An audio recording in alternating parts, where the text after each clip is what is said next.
Hey everybody, it's Jason McLaren with This Show is a Disaster podcast, and this week I'm going to be talking all about Independence Day.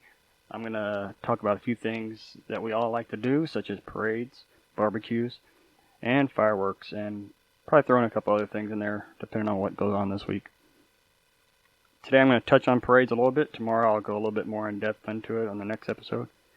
But, there's a lot of things going on with parades. We see these issues with safety and security with parades and people, accidents happening and that sort of thing. So that's become a big issue with parades when you're having them in your city or county. And it's the role of the county or the city to make sure that parade is safe, even if it's run by another organization such as a nonprofit or one of those organizations that, like Lions Club or American Legion or something like that. So you really want to make sure that you're using every tool available to you. And I always say that, the incident command system can be used for planned events. And that's actually in the ICS 300 course. They talk about planned events. So this is a perfect time for your county or city to practice that emergency preparedness resource without having to actually stand up during an actual emergency.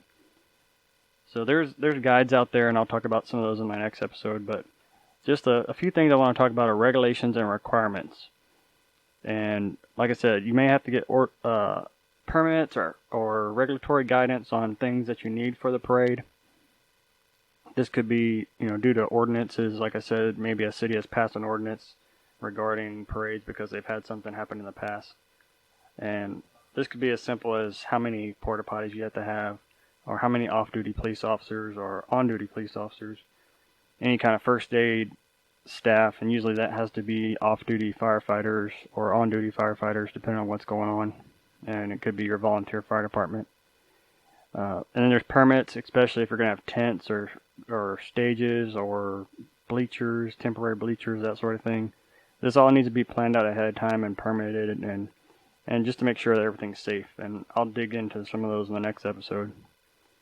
And then you want to make sure your contacts are all put together, and that could be the organizers, but also city managers or county managers, police and fire chiefs, State Department, especially if you're going to be crossing any kind of state highways or even a federal interstate or something like that, and the railroad. Not too long ago, we had a fatality because a truck got stuck on the railroad. You want to make sure that you're doing that safely, and that hopefully they know that you're going to be doing stuff. Also, you want to know where your nearest hospital is and what's the procedure for getting people there, and can they handle what's going on. If you're going to have a big parade and this hospital is not used to having a lot of people around, you want to make sure that they're going to be able to deal with the surge and maybe help you plan for this parade. And all this needs to be in writing. You want to make sure that this plan is in writing and that everybody knows what's going on, because it's always that the event planner is the one that knows everything, but you want to make sure everything's in writing. And so if that event planner is ill or something happens to them, the people that take over aren't trying to figure it out. Then that kind of comes down to the route. You want to make sure your route is safe, that you're complying with all the rules, you're not crossing highways that aren't supposed to be crossed. I know there's a little town I did an event in, and it's in North Dallas area, and I sent them my route, and they said that one of the areas I couldn't cross that road because they didn't want to have to deal with shutting down that road or congesting that road any more than it already was, so I had to modify the route a little bit. You also want to talk about vehicles. What kind of vehicles are going to be allowed? Are you going to allow four-wheelers or side-by-sides, they call them, the RTVs, I think they're called? They're the new craze out there.